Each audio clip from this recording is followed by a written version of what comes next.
Greetings and welcome to a mysterious Samhain edition of the Witch's Zodiac.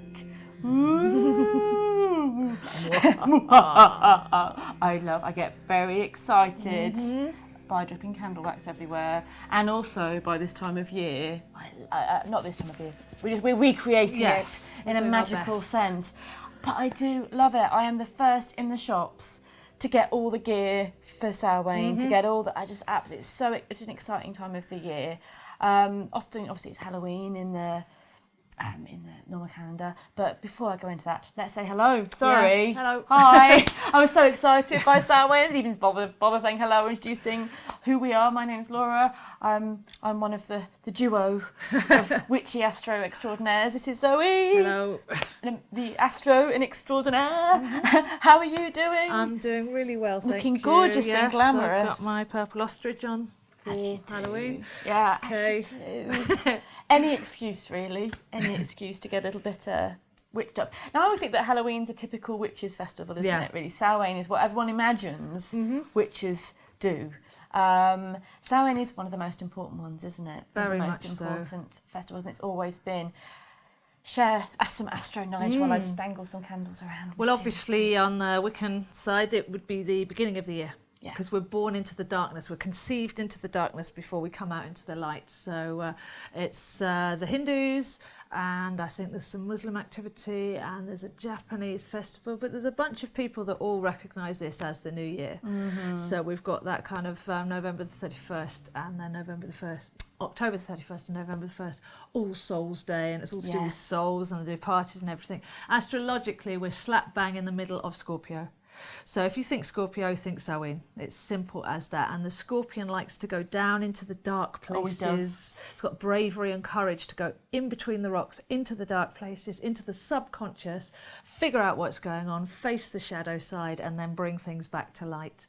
So you've got an alchemical journey with the Scorpio, which is brave enough to actually go into those dark places, takes us into the winter, but then does the actual deep works on the inside and brings things back out brighter and cleansed. So it's a very Scorpio festival with all the blacks and the shininess and the dark corners and the purples and the mysteries and the shadows of the night. Ruled by Pluto, which is Lord of the Underworld, and Mars, which is the spiritual warrior. So you've got all those Pluto myths we were talking about in the autumn equinox, where you get captured and taken into the other world. Well, Pluto is the planet. This is what those myths are about too. The Lord of the Shadows and the Dark and of the dead, and it's this is definitely a festival of the ancestors of those that have departed, and it's funny. It's one of those ones that the church has just not managed to diminish, even through making it All Saints Day on November the 1st. We've still got, even though November 1st will be All Saints Day, it's All Hallows Eve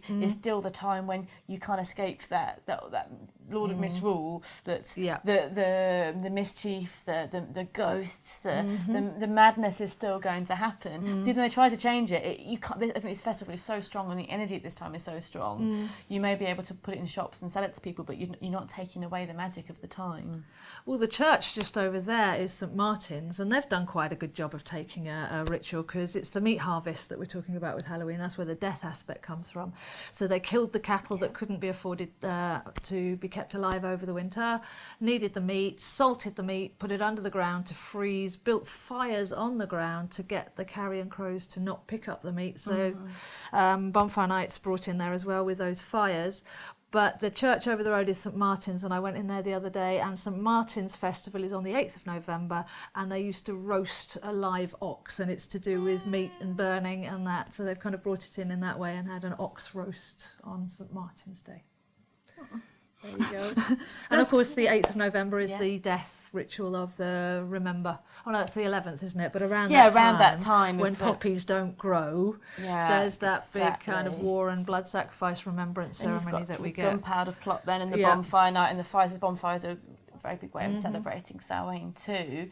So it really is the very end of the summer, isn't it? I mean, I think by that time we're pretty aware that it's the end of the summer, but it's the final harvest of the year, as you were saying. If the cattle that aren't going to survive are killed and the rest are brought in, everything goes very much inwards. And it is like Beltane, the opposite end of the the opposite side of the year, Beltane and Samhain, it really is, you can feel the veil being so thin at that time. The energy, even with the smoke of the bonfires around and the nights getting darker, it's a time when you can, even if you're Muggle and not interested in witchcraft or any of that jazz, you can feel the veil being thin. You can't really help it. You cannot help it. It's such a powerful time, and it is one of the most amazing times for divination. For it's always been a traditional fairy time, whereas Beltane would have been a jovial fairy time. This is more of the darker. This is more of the ancestors. Though there is this myth about finding the name of your lover on Samhain. I don't think I'd be interested in that Samhain. I'd be like, I'm not having the fetch of your lover coming to visit you. I'm all right, actually. I might have a cup of tea or some mulled wine. You can keep the fetch of my lover outside. But it was a time when, again, with the Wild Hunt that we talked about last time, and we'll go into loads of all the stuff, but it is, for anyone who's even interested in this or not, it's such a magical time where I think that's why witchcraft is so prevalent at that time, when we see the images of witchcraft, because it is such a potent time.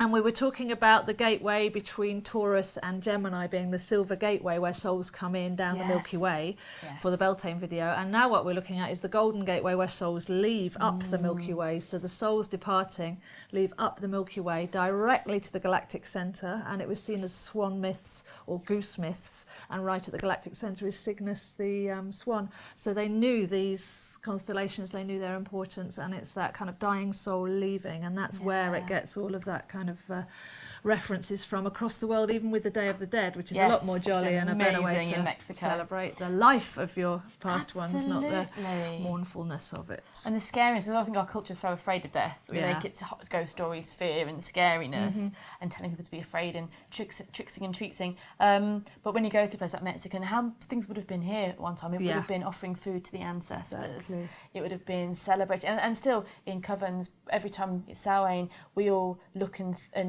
think of anyone that's passed over that year, a pet, a grandma, a friend, and we pay respect and spend time celebrating their life. And that's something that really is important to do at Samhain, rather than getting caught up with, well, ghost stories are fun, of course they're fun, but really spending a little bit of time nurturing and remembering and celebrating and honouring, maybe lighting a candle, making food for that ancestor. Talking about them, storytelling, keeping the ancestors alive and the ancient ancestors alive. So that's what ritual is. It's in fact remembering the ancient ways and keeping those myths alive. So it's kind of on a double level to honour the people recently passed, but then also one step back to honour the very old ways, which is what we're into. Oh yes, absolutely.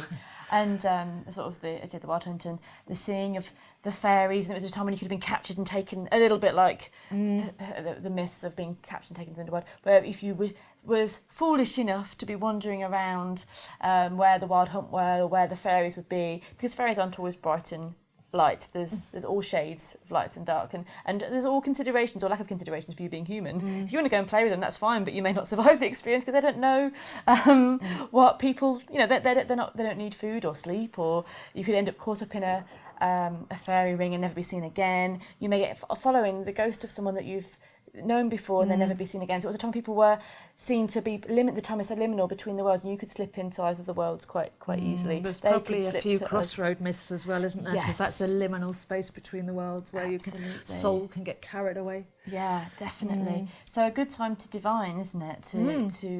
To use tarot, to scry. I was meant to bring with me for this, I do apologise, I've got a lovely obsidian black mirror, which is just a wonder. I think that's just perfect for Samhain, the darkness and staring into the darkness for information divination. But I think also scrying through water is a lovely thing to do as well at that time. You've got the lovely... This is a black tourmaline pen... pendulum. That's the one. That's all right. There's pentacle on my mind. I'm thinking, pen. What is the word? Very, very serious stone. The stone of your pendulum will then require that calibre of questions. So, is he coming back to me? Is not going to be a question that I will ask to this particular stone. So, watch out that you choose your one properly. But it's a way of you talking to your deep spaces, to your subconscious, as well as your guides. It's outer and inner when we deal with the Wheel of the Year and astrology. So, it's that relationship with the outer and inner. And it's a very serious, focused study, but it's a great form of divination. And I do think that the black stones go very well with Scorpio as well. Because what Scorpio tells us is that you die to the base, to raise up, to open yourself at the higher level. So it's the story of alchemy itself. And you'll see Scorpio represented as a scorpion to begin with, which is the base desires, the sting in the tail, it's the reproductive organs in the body, because the zodiac corresponds to the body as well. But once you raise those serpents, the Ida and Pingala, up the spine that you'll see in the caduceus of the magician's wand, then the sun disk at the top is the opening of the pineal gland. So you've got the story of dying to the old, to be reborn to the new, and then quite often, because of the gland, the sun disk with the wings, that's represented as an eagle. So if you are going around your churches and your various places with the zodiac Freemasonry, then the eagle is the representation of Scorpio. Yeah, the elevated form. And something for Scorpio is empty because of all star signs, we've all got our challenges, but Scorpios can get very caught up in that kind of sex and death drama. And they're such powerful creatures, Scorpios. You know, all respect, Scorpios are it's a powerful sign. But if you can channel that energy into elevation rather than getting caught up in the which is easy, you know, caught up in the darkness and the drama, then that's using your skills to the absolute best abilities. For higher purpose. Yes, the greater good. So it wasn't a scorpion at all, actually, in the Celtic system. It was a sea eagle. Oh, right, cool. And then there's even some relations to the sea monster, which was the beaver that used to dam the rivers and cause floods and cause chaos over the land. So if you like the beaver, you can call yourself that. But maybe think of yourselves as a sea eagle, and you'll see that that kind of height, that majesty, and that warriorness coming through. Yeah, there. I kind of think like the sea monster. Beaver. Is it like the beaver with a big hat on to make it look scary or something? Or a big shadow. Yes, I am the big beaver. Anyway, on sidetracked away. I know, I like the Celtic mythology and the different. Because of course we wouldn't have had lions particularly well many years ago. I think we did. Or There's scorpions. Talk of them finding bones under Trafalgar Square of rhinoceroses and lions and all sorts of stuff, but who knows what went on with that. But we did have the lynx for Leo, and likewise we had the sea eagle or the sea monster / beaver for Scorpio.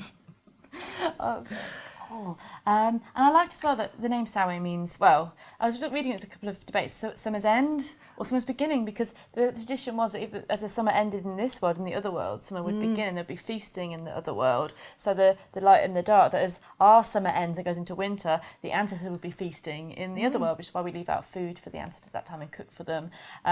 So is Samhain is the end of one summer but the beginning of the other world. So of course our ancestors would have been much more in tune with the other worlds, meaning the world of the spirits, the gods, the fairies, the ancestors, all these other creatures, and they would have known a little bit more, been more aware and been more in tune with that energy. So as one year ends to us and the new year begins, they kind of go for their summer, their feasting time. And also, if somebody has passed, they've gone to the Summer Isles, so that's the beginning of their summer. So that would be another level. Yeah, and so all these things like the Wild Hunt and the Dreadlord of Shadows actually would have been seen as very different in maybe our ancestors' time, pre-Christian times, because like spirits like the Gwyn ap Neith, who is very linked to Glastonbury Tor, which is the archetypal Summer Isle, the place that it's not a place of fear, it's a place of a beautiful, healing and serene place. Yeah. And Gwyn ap Neith would have been the stern but nice lord, and also the lord of all these aspects this time, to take the dead quite lovingly into the afterworld.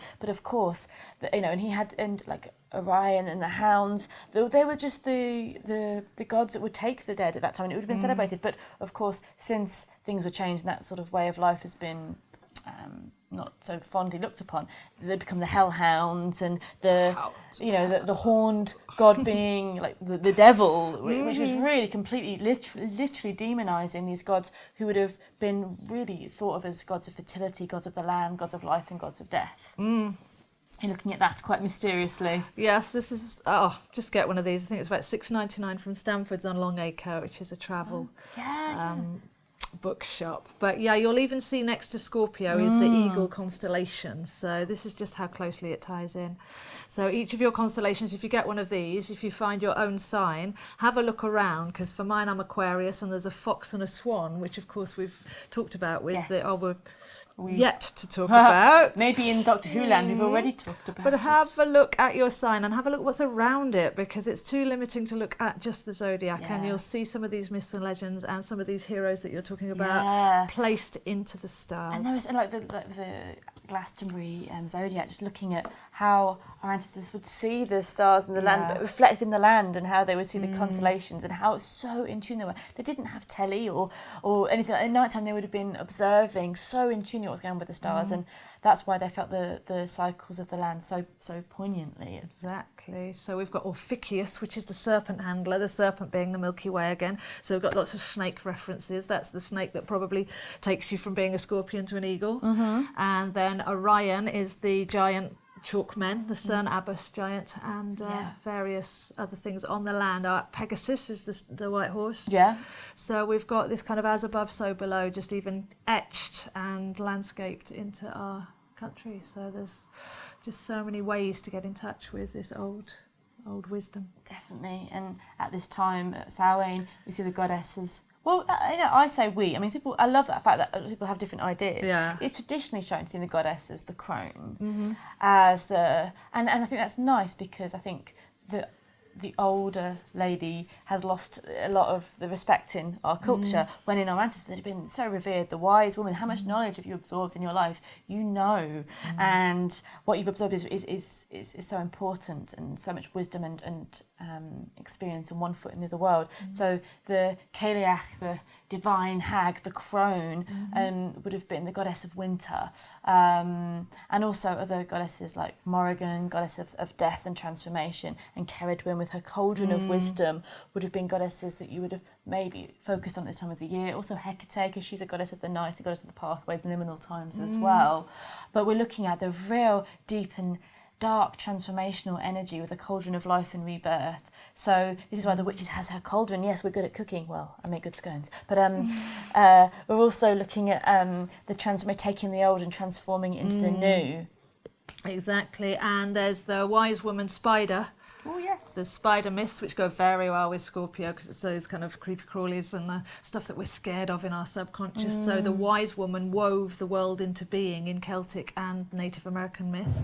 And then I feel Cailleach is the owl as well, isn't it? So seeing in the dark as well. And the Morrigan with the crow. So you have all these animals that are linked to death, rebirth, Halloween, scary, spooky stuff, because it's stuff that we've always struggled with. We don't, people aren't home in the dark. But we've shunned it so much now that we kind of shut ourselves away. Yeah. And Samhain's our only maybe time where we actually delve into that dark place. And I've been looking a lot about crows and owls and these animals which have been given that spooky nature, when really it's just that we're scared looking at the dark within ourselves. Yeah. And it's really important to be able to master that energy, to be able to look at the dark within ourselves, look at the dark without ourselves, and know that we have nothing to fear, and then we become so much stronger and less easily spooked. And it's the feminine as well. So the black cat, the owl, and possibly the spider woman, they were all the demonisation of the incomprehensible female side of everyone, because males and females have a female side. So it suddenly became, no, everything's got to be rational and understood. But as an astrologer, I mean, the whole of space is dark. So for me, dark's the normal and light is the kind of abnormal bit. So when you look at it from that point of view, but yeah, when you're actually living in the light on this planet, all the vocabulary and everything is stacked towards daytime, outward, masculine, bright, and including Lucifer. So I'll just balance the books. Exactly. But I think the being in the dark is quite soothing and healing. Under the duvet. Under duvet, under the moonlight, it's so soothing and healing. And I think with Samhain we can really get in tune with that. With that wilder, darker side of ourselves, which is the wild hunt. Go ride on the wild hunt for a while, enjoy the idea of tuning with your ancestors that's gone before. And darkness holds all the colours, whereas light only holds the 5% visible, the kind of tiny spectrum that we see. So in a way, everything's happening in the dark, which is why we're born into the dark and conceived into the dark, and this is the new year. So really, it's the bit that you really want to kind of get to know, because the whole of our world is tipped against that. So this is a great time to rebalance yourself. And to bob apples. You can. I've tried it. I'm really bad at it. Soggy fringe, a load of water up your nose, I and no apple. don't see the point as well, so I lack in motivation in that one. I did it once to try and go, how hard can it be? Oh, it can be very really hard. And pointless. And makeup goes everywhere, and you don't get an apple at the end of it. But it was, I think, because it's an apple harvest, and also the apple, when it's cut in half, contains the pentagram. That's right. Divine feminine, and the final harvest, and harnessing the power of the divine feminine, and with the waters and the psychic between I think there must have been some kind of psychic and a sort of a metaphor for something with apple bobbing, but now it just is annoying. Yeah. Well, if I do the cheese rolling at midsummer, I'll do we'll the cheese and apple. apple. We'll do this.